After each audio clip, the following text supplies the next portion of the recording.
Hello everybody, it's Bourbon Bill, and tonight, a very special episode.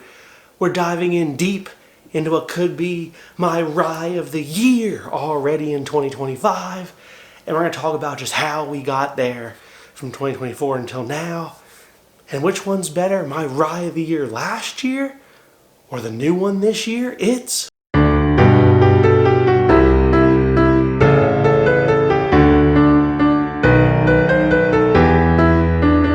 River Roots 13-year-old MGP Rye Barrel Proof. What a damn bottle. We got this cool bottle art here. Whoever is their artistic renderer at River Roots, good job. Good. That's a cool looking label. We got Founders Reserve, which as far as I can tell just means that this was picked by the owners, workers of River Roots, for sale in their distillery. Big shout out to Kevin Mendenhall. Thank you, sir. He walked into River Roots and got this for me. And if you watch my video on Bourbon News and Rye the Year Contender, we talked about this a little bit, but we're going to get into tasting it tonight and going through it. If you didn't see that, welcome to the shit show. Here we are. $97 hairs, tax included.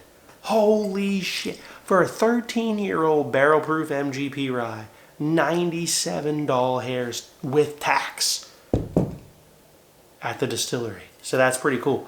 So thank you again, Kevin. Obviously, I don't live near River Roots, so I wouldn't be able to do that myself. So thank you, sir.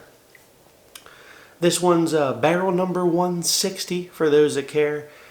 This was a couple weeks ago, so if you live near River Roots, they might still have some. The proof on this bad boy is 104.5, compute 52.25% alcohol by volume. So it's a low barrel proof, but that's okay.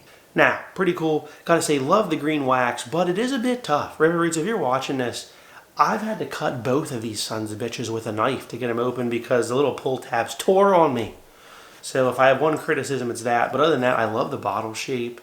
And just from what I've had from River Roots, I'm digging it. We'll compare that to my spoiler rye of the year last year. If you didn't watch my top 10 ryes of the year last year, go watch it. But the winner was River Roots, pick from Shelf Clear Society, much in the same vein. It was a 12-year, 8-month 95.5 MGP Barrel Proof Rye. Came in at 106.24, compute 53.12% alcohol by volume. Picked by the Shelf Clear Society out of Florida. Got that cool like DB Cooper thing on the top. So pretty cool label from them as well.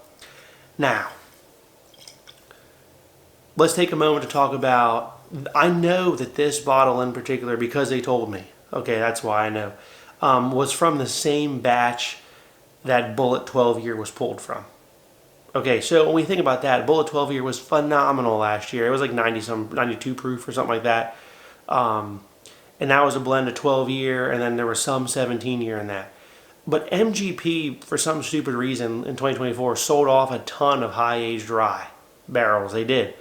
And, Bullet bought a lot of them. Obviously, River Roots bought some. Short Barrel bought some. Obviously, this was like a 12-year MGP Rye. So, a lot of NDPs bought them, but and they all taste a little bit different. The Short Barrel one was 131.4 proof, so that's probably a different location. I know that was actually the top floor in MGP's Rick House, and it was aged then for like a year in Georgia. So that probably wasn't what Bullet bought. So I know this one coming from the batch that Bullet bought, Bullet didn't water those down a lot, considering the barrel proof on this is only 106. Take that for what it's worth.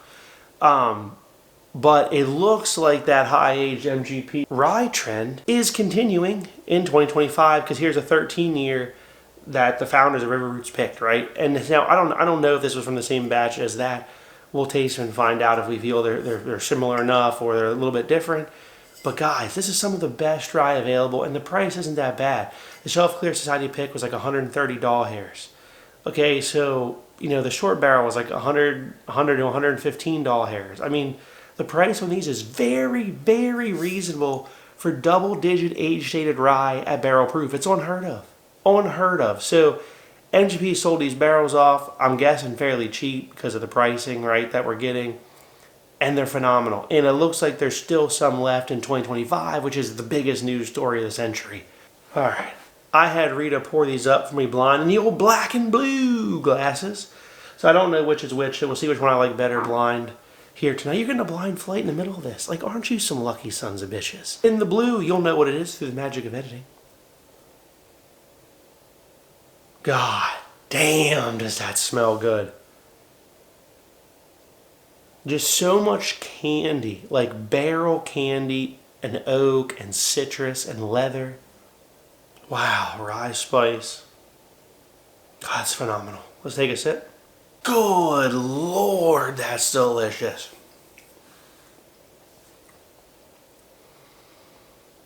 Yeah, exactly what we said on the nose comes through on the palate here. It's like sweet rye candy.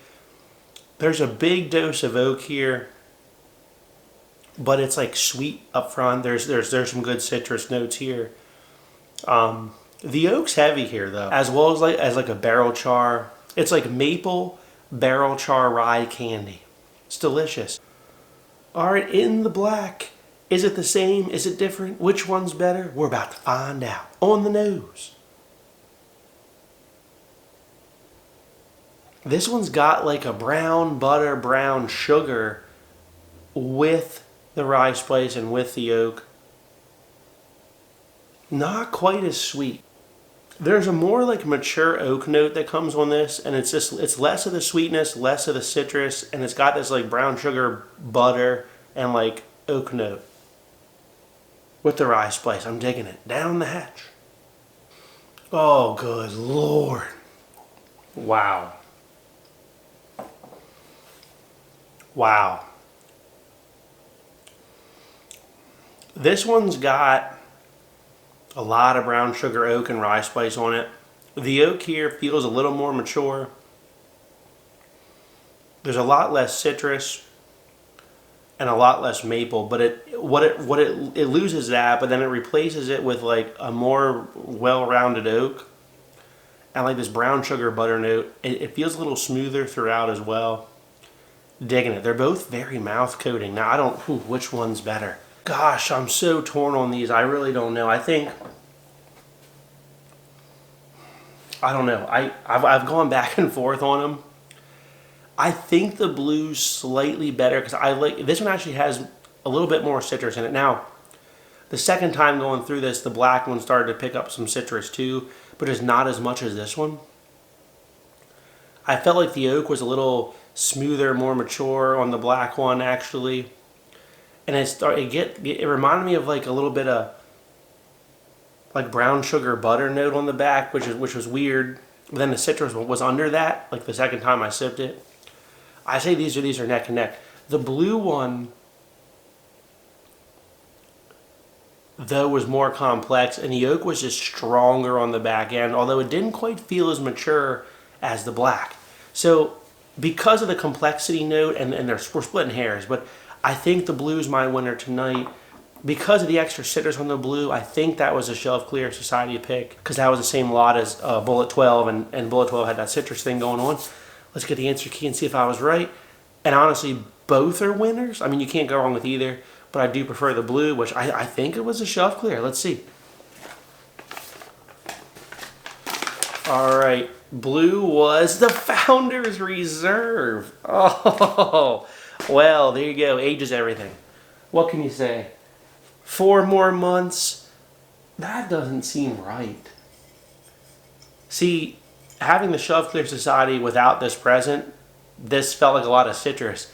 Having this first, this was a little bit more. Man, I screwed that up. But well, there you go. I picked the blue, which was the Founder's Reserve. So it did beat my Rye of the Year for last year. 4 more months in the barrel.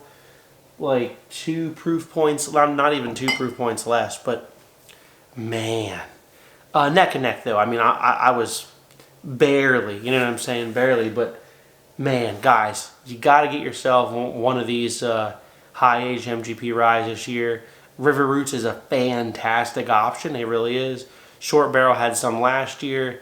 From my knowledge, Bella Bedford has them as well. Southern Collective had them. Bella Bedford's different though because they've been aging in Pennsylvania for a long time. So that's a different profile than what Short Barrel is putting out, which is partially aged in Georgia. And then these are different, which, is in Ohio. So it's all barrel proof MGP, but there are slight differences to those profiles because of the final aging years and stuff like that. But you really can't go wrong with the value that the River Roots are. So, if you have a club that does picks, ask them to do a River Roots, ask them to do a Short Barrel, something. But you got to get one of these, some of the best rye ever. And once these are gone, that could be it. I don't know if MGP will be so stupid again. Well, they probably will. But to release good high-aged rye like that, I just don't see them doing it. And they're going to charge us out the ass a lot more than these guys are. So, if they do release those again. But this is killer stuff, and you're going to kick yourself if you miss it and you love ryes. So if you like what you saw, please like, comment, and subscribe. Consider joining Patreon. Have a good evening, everybody.